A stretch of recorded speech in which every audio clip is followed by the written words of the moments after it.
So, this corrections officer falls in love with a prisoner and then helps bust him out of jail. Now, the officer's name is Vicki. And Vicki is 44 years old when this story starts, and she's living in Alabama working as a corrections officer at the county jail.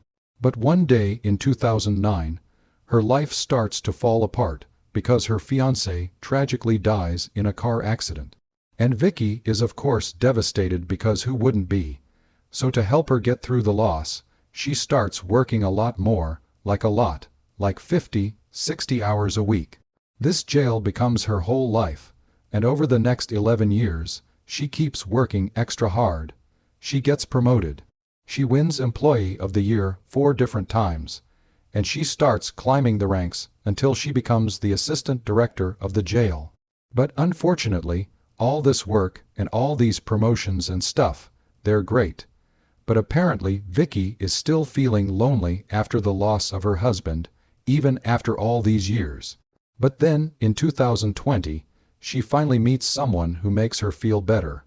A guy who's going to change her life forever. She meets this guy, Casey, but Casey isn't just some random guy she met on a dating app. He's actually a dangerous criminal who's already serving 75 years in prison. But he was transferred to Vicki's jail while he awaits trial for a different separate murder. Here's a picture of his creepy ass. Now, regardless of what a terrible guy he is, for whatever reason, Vicki thinks Casey is fine, and Casey also thinks Vicki is fine. And so, they get to talking and they hit it off, and over time, they start secretly dating. Now, it's obviously against the rules for the assistant director of the county jail to date an inmate who is locked up in that very jail, but whatever. They're going for it, and they're like sneaking around, and they're making eyes at each other, and they're passing little love letters to each other. They talk on the phone sometimes, so, I guess he has a secret phone somehow. And at least one time they even allegedly go into a jail cell and they smash. So, it sounds like they're getting pretty serious.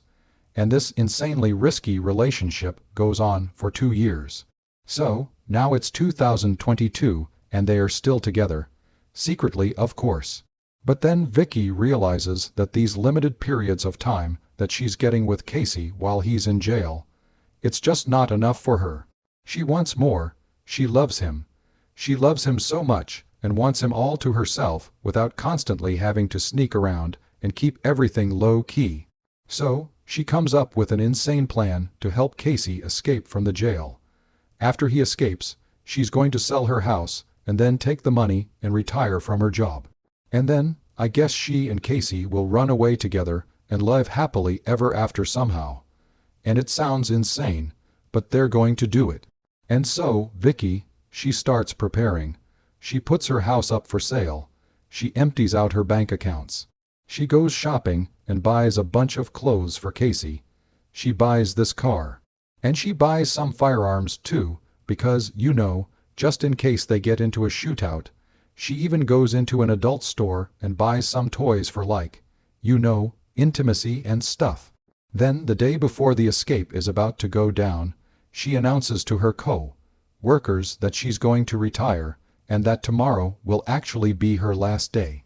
And her co-workers are shocked because Vicki, who's always worked 50 to 60 hours a week, is suddenly just going to leave. Okay, so, those co-workers decide that they're going to throw her a retirement party the next day. So, the next morning, her co-workers put together a little send-off party for her, and she's there with them.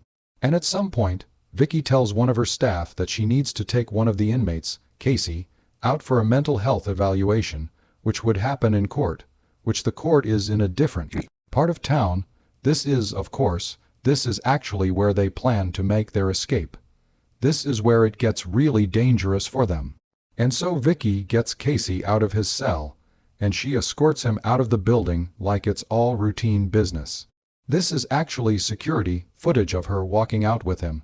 Notice that he is behind her, and here you can see them getting into her patrol car. So they get into the car. Then she drives to a nearby parking lot where they change clothes, and they jump into the new car that she recently bought. And from there, they flee the state. they start driving north for a few hours, and they go from Alabama all the way up to Tennessee. Meanwhile, back at the jail, almost 6 hours have gone by since Vicki left with an inmate. And so people are like, isn't she supposed to be coming back? And so they contact the sheriff and they're like, Vicki and this prisoner have been gone a really long time.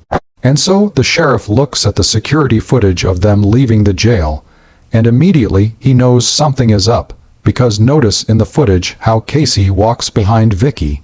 Casey is considered a violent offender, which the officers don't allow violent offenders to walk behind them, because they could easily get attacked from behind. So this breaks protocol. Also, Vicki doesn't have another officer escorting him with her. That also breaks protocol. And so boom, police start investigating, and pretty quickly they find her abandoned patrol car in the nearby parking lot where they had changed cars. They also end up finding some security footage of Vicki and Casey driving in their new ride. And since they've now left the state and crossed state lines, the U.S. Marshals are now involved. And Vicki and Casey are officially wanted criminals. Meanwhile, Vicki and Casey, they know the police are after them.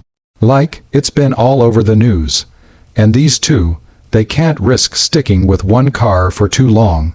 So in Tennessee, they ditch their ride again and they get another one, this truck. Then they drive that truck from Tennessee over 175 miles all the way to Indiana. Once they're there, they swap cars again, a third time. They pick up a gray Cadillac at a local car wash somehow. After that, they rent a room at a local motel, and they lay low for a while. And no one knows they're hiding out there. So, it looks like they aren't getting caught anytime soon, until they kind of screw it all up.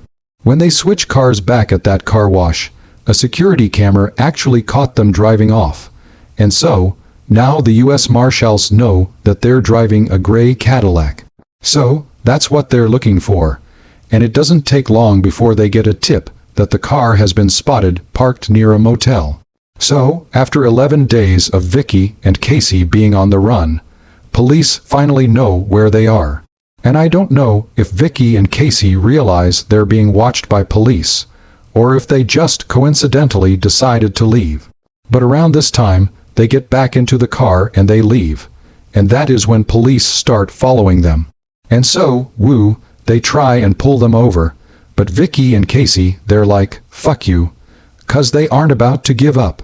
And pretty soon, this turns into a full-on police chase. And so Vicki and Casey and all these police cars, they're speeding along and they're trying to get away. And Casey drives them off the road and onto this grassy field, and suddenly boom, they collide with one of the police cars and bam, their car flips onto its side and it lands in a ditch. And so Vicki's sitting there in this wrecked car, and they're surrounded by now, and there's nowhere to run. And she's terrified. I mean, she knows that if she gets captured, she'll be sent to jail, but this time as an inmate. And she definitely doesn't want that. And so Vicki picks up a pistol and bland, she unalives herself. Then police get Casey and bam, they arrest him. Here's some actual footage of him getting arrested. Also, here's his mug shot. And so Casey gets life in prison, which he kind of already